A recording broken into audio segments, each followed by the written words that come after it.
Bonjour et bienvenue à l'émission Vie de foi. Aujourd'hui, nous commençons une série très importante. Si vous êtes un enfant de Dieu, cette série est vraiment très importante parce que si nous comprenons comment prier, bien en fait, nous devenons puissants dans le royaume de Dieu et puis vraiment, on peut grandir spirituellement et on peut voir des grandes percées dans nos vies.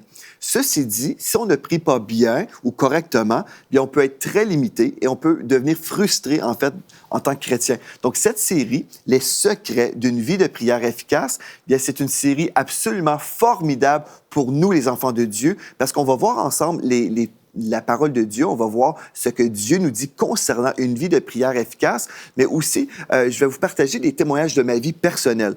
J'ai vécu plusieurs choses dans le monde de la prière et puis c'est vraiment un privilège pour moi de vous partager mon cœur, vous expliquer un petit peu des choses que j'ai vécues et vous allez voir comment vous pouvez aussi prendre ces principes spirituels que moi j'ai découverts et comment vous pouvez les appliquer pour votre propre vie. Donc, c'est vraiment une série formidable parce que je crois que l'Esprit de Dieu est à l'œuvre aujourd'hui même pour vous accorder une révélation pour votre vie. Vous savez, moi, je me souviens, en 2003, j'ai ressenti l'appel de Dieu concernant un jeûne particulier. Le Seigneur m'avait parlé, il me disait, je t'appelle à jeûner les médias. Imaginez, c'est un jeûne assez particulier parce que d'habitude, quand on jeûne, on va jeûner la nourriture, n'est-ce pas? Mais cette fois-ci, le Seigneur m'a dit, en 2003, je me souviens, c'était le printemps, le Seigneur m'a dit, je t'appelle à jeûner les médias, donc la télévision, les journaux, l'Internet, tout ça.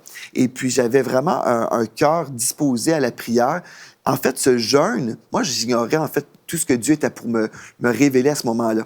Mais Dieu m'appelait à jeûner pour que je puisse vraiment découvrir les principes de la prière, tout ce qui gouverne le monde de la prière.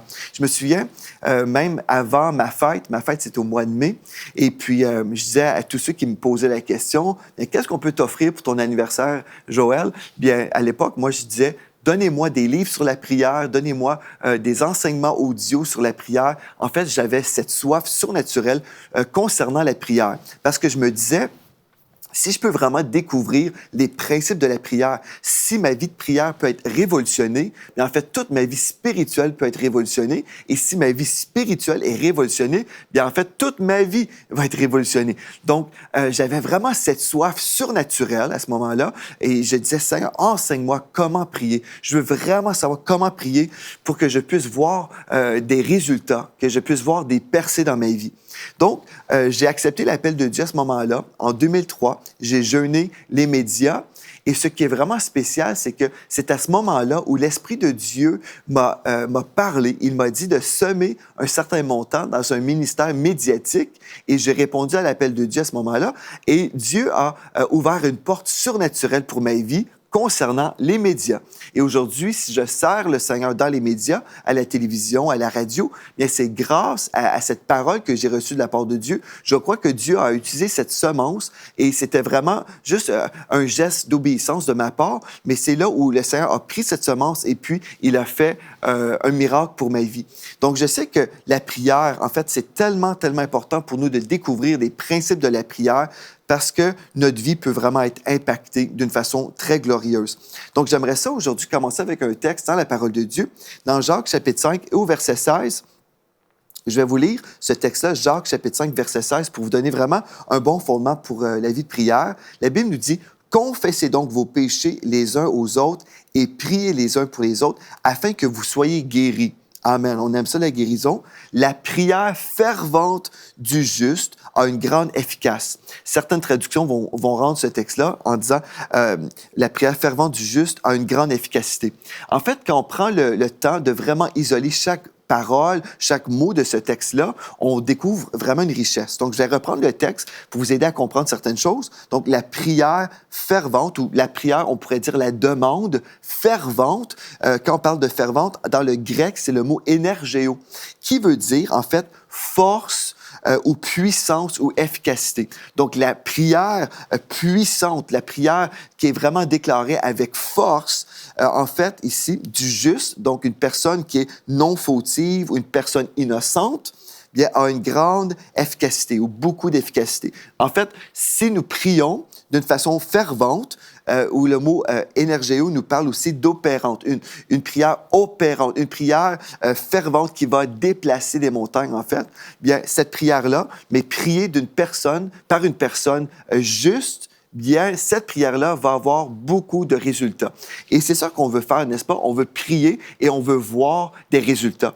Personne ne veut prier pour juste prier et juste parler comme ça. Non, on veut toucher le cœur de Dieu. On veut aussi découvrir les lois spirituelles pour voir des résultats. Donc, si cette semaine vous dites, oui, je veux prier correctement, je veux découvrir les lois spirituelles de Dieu, je veux voir des réponses, je veux recevoir des réponses de la part de Dieu, bien, cette semaine est pour vous. Si vous dites, je connais des frères et des sœurs qui pourraient profiter de cette série, bien, contactez vos amis, invitez vos amis à vraiment suivre toute la série avec vous. Vous pouvez même faire un party, une petite célébration à la maison avec l'émission Vie de foi, manger du popcorn avec moi et puis prenez le temps pour vraiment découvrir les principes de Dieu. Vous savez, on peut vraiment s'organiser pour se remplir de la parole de Dieu pour aller à un autre niveau dans notre vie. Et peut-être, c'est peut-être juste un petit café avec vos amis en suivant la série sur la prière. Mais je sais que si vous prenez le temps, Dieu va vous parler d'une façon très précise comme il a fait pour moi. Donc, désirez-vous aujourd'hui avoir des prières efficaces? Bien, je pense que vous allez dire oui. OK, mais savez-vous qu'il y a certains obstacles devant vous? Oui, la parole de Dieu nous dit comment prier, mais vous pouvez avoir des obstacles dans votre vie qui vous empêchent en fait de recevoir des réponses. Par exemple, on va lire dans 1 Pierre chapitre 3 au verset 7. Si vous êtes un mari, par exemple, peut-être vous avez un obstacle devant vous et vous ne le réalisez pas. Peut-être vous passez beaucoup de temps dans la prière et vous ne voyez pas les résultats que vous souhaitez voir. Donc, on va voir ce que la Bible nous dit dans 1 Pierre chapitre 3 au verset 7. Il est écrit « Marie, vivez chacun avec votre femme en faisant preuve de discernement. Elles ont une nature plus délicate. Traitez-les avec respect. » Donc, vous les maris, traitez vos épouses avec respect. Elles doivent recevoir avec vous la vie que Dieu accorde dans sa grâce. Donc, la version Bible du Sommeur nous parle justement de cette vie que Dieu accorde dans sa grâce, ou dans d'autres traductions, nous lisons, elles aussi vont recevoir la vie éternelle. Donc, agissez ainsi afin que rien ne vienne faire obstacle à vos prières. Ceci veut dire que si on ne traite pas nos épouses avec respect, nos prières seront limitées. Notre vie de prière est vraiment limitée, donc il y a cet obstacle devant nous. Si vous êtes un mari et vous ne traitez pas votre épouse avec respect, bien, déjà là, vous allez éprouver beaucoup de défis au niveau de votre vie de prière et c'est peut-être pour ça que vous ne voyez pas les résultats aujourd'hui que vous souhaitez. Donc, ce que vous voulez faire, vous voulez premièrement juste vivre dans l'harmonie, dans l'amour, dans votre couple, n'est-ce pas? Vous voulez être heureux dans votre couple. Donc, vous voulez premièrement juste décider, je vais me repentir si je ne respecte pas mon épouse comme je devrais le faire.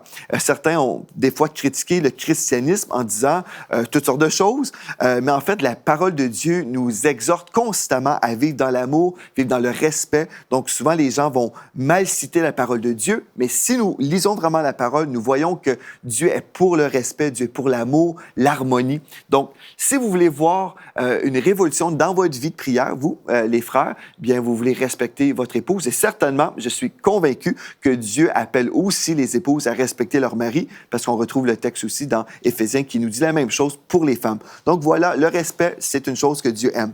Donc, si on parle d'un autre obstacle devant nous, OK, aujourd'hui, on va avoir plusieurs obstacles, mais une chose très importante qu'on veut établir aujourd'hui, un obstacle, en fait, c'est un manque d'assurance dans la prière. C'est une chose très importante qu'on veut établir dès le début de cette série. Donc, si vous voulez avoir une vie de prière puissante, vous voulez vraiment avoir de l'assurance dans votre vie de prière. Mais vous allez dire, mais quelle sorte d'assurance? On parle ici d'une assurance concernant votre position en Christ. Parce que si vous ne réalisez pas qui vous êtes, vous allez prier, mais vous ne vivrez pas les percées dont vous avez besoin. Donc, je vais vous lire certains passages de la parole de Dieu. Vous pouvez prendre ces textes-là en note et puis vraiment méditer sur ces paroles pour recevoir la révélation dont vous avez besoin de recevoir.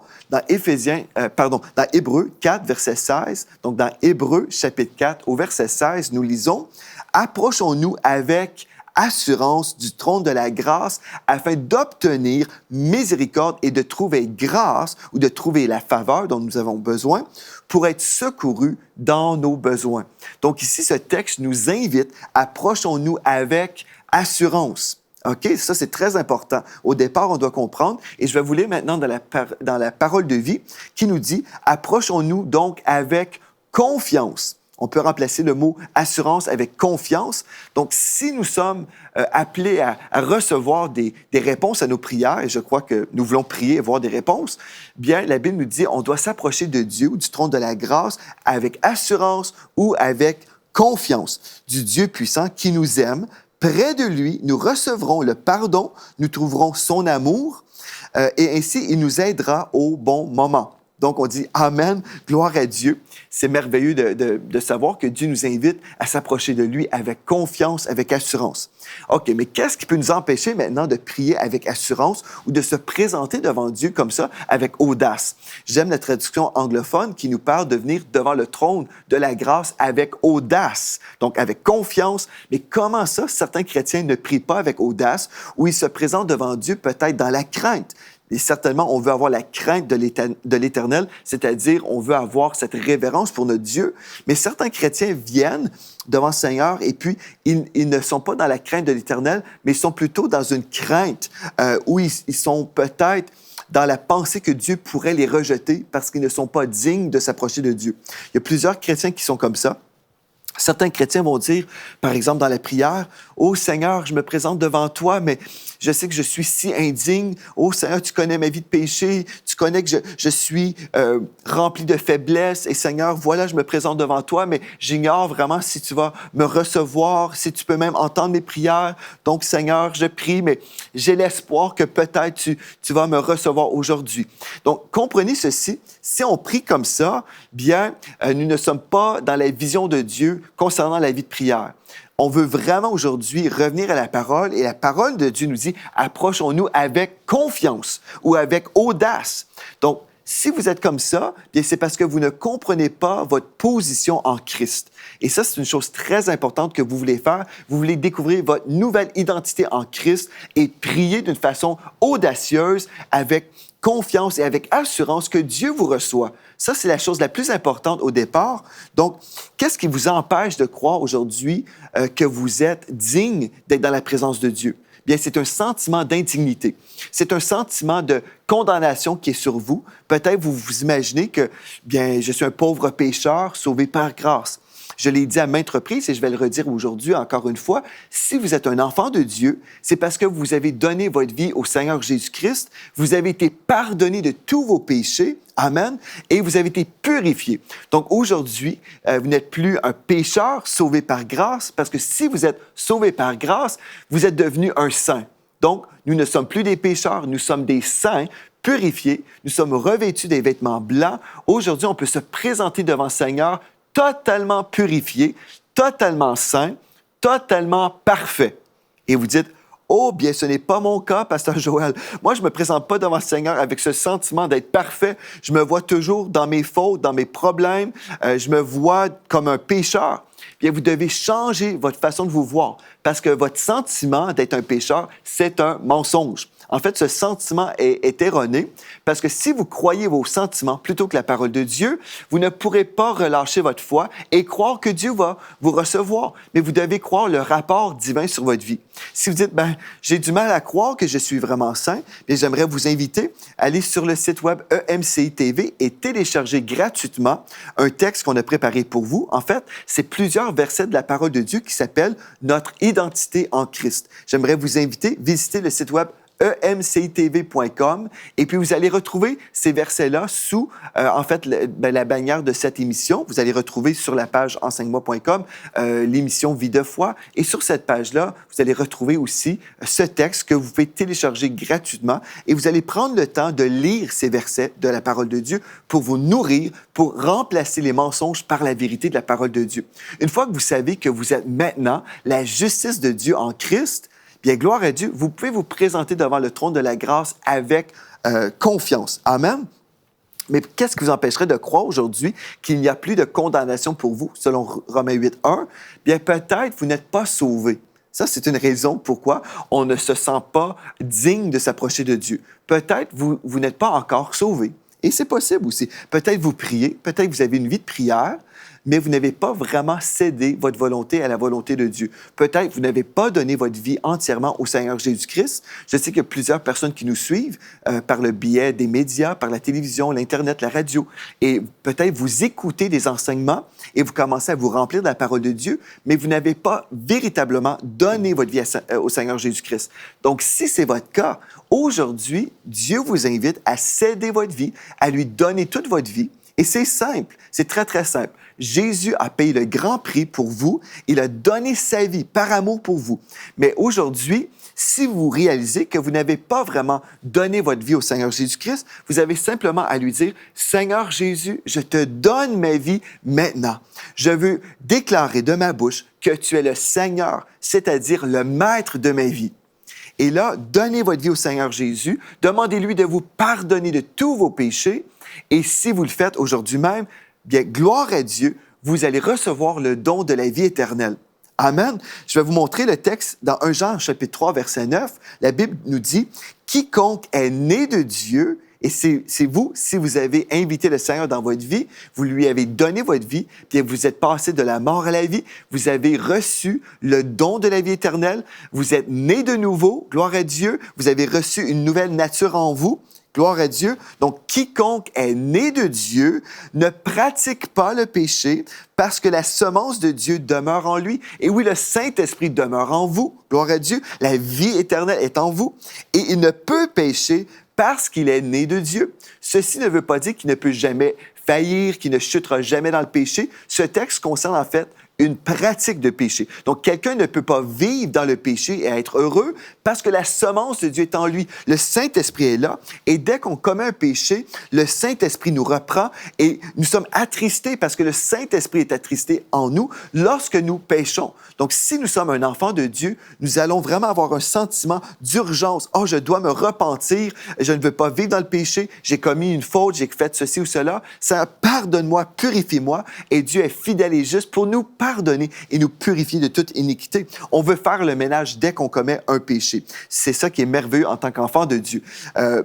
Mais la première raison pourrait peut-être vous manquer d'assurance dans votre vie de prière, c'est parce que vous n'êtes pas sauvé. Mais si aujourd'hui, vous voulez vraiment donner votre vie au Seigneur Jésus, vous pouvez être sauvé et recevoir l'assurance de la vie éternelle et aussi cette assurance dans votre vie que lorsque vous priez, vous êtes reçu de Dieu. Pourquoi? Parce que vous avez été pardonné de tous vos péchés. Aujourd'hui, vous ne vous présentez pas devant Dieu avec des vêtements sales, des vêtements de péché, mais vous avez échangé ces vêtements de péché, de saleté, et vous avez reçu un vêtement de pureté. Vous avez été purifié et aujourd'hui, vous vous tenez devant le Seigneur avec zéro sentiment de condamnation parce que vous avez été parfaitement pardonné. Si vous voulez avoir vraiment une vie de prière glorieuse, une vie de prière voyant des percées constamment, vous avez besoin de réaliser qui vous êtes en Christ et vous êtes devenu la justice de Dieu. Vous êtes devenu un saint. Gloire à Dieu, vous êtes parfait dans votre position en Christ. Une chose très importante aussi, des fois, les gens se voient, surtout les nouveaux chrétiens, ils vont se voir constamment dans leur condition humaine. Et vous devez comprendre la différence entre votre condition humaine et votre position divine. Donc, dans votre position humaine, peut-être vous avez des soucis, vous avez des problèmes dans votre vie, peut-être vous avez certains défis au niveau du péché. Et là, vous vous voyez toujours en train de commettre des péchés et vous vous voyez comme étant impur ou je ne sais pas, mais vous avez une mauvaise conception de qui vous êtes et vous vous voyez dans votre condition actuelle. Mais ce qui est merveilleux, c'est que Dieu le Père nous voit vraiment en Christ. Nous avons été plongés en Christ et Christ est parfait. Donc Dieu vous voit comme étant parfait parce que vous avez été parfaitement purifié, parfaitement pardonné. Gloire à Dieu. Donc si vous vous voyez toujours comme un pécheur parce que dans votre condition humaine, vous voyez que vous avez des défis en ce moment, vous allez demeurer dans ces choses-là. Donc, vous devez commencer à vous voir comme Dieu vous voit. Dieu vous voit comme étant cette personne purifiée et cette personne sainte. Donc, si je suis saint, je vais marcher dans la sainteté. La parole de Dieu nous dit en fait que l'homme est comme les pensées de son âme. Donc, je dois me voir comme Dieu me voit. Dieu me voit comme un saint. Dieu me voit victorieux sur le péché. Donc, je marche dans la sainteté. Gloire à Dieu. Donc, ma condition humaine, je suis comme ceci. Admettons, je suis à un certain niveau, mais divinement, dans ma position en Christ, je suis déjà assis avec Christ dans les lieux célestes. Et jour après jour, ma condition humaine est en train de rejoindre ma position en Christ dans le ciel. Et oui, je suis en train de changer jour après jour. Je suis en train de m'améliorer dans ma vie par la puissance du Saint-Esprit. Je suis en train de vivre une sanctification. En fait, vraiment, je suis mis à part pour le Seigneur et Dieu me transforme de jour en jour. Je m'en vais de gloire en gloire et je dois me voir comme Dieu me voit. Et rendu au ciel, oui, je serai 100% parfait, même dans ma condition. Gloire à Dieu. Mais d'ici ce temps-là, je vais toujours me laisser enseigner par le Saint-Esprit qui est là dans ma vie pour m'enseigner toutes choses, pour me diriger, me conduire dans la vérité. Il va me dire, bien, je dois changer ma façon de penser maintenant, je dois changer ma façon de vivre et d'agir. Gloire à Dieu. Et comme je suis soumis au Seigneur, Dieu est en train de me transformer et je peux vraiment, littéralement, aller de gloire en gloire. Mais comprenez ceci, vous devez faire la différence entre votre condition humaine et votre position divine. Il y a une différence entre les deux.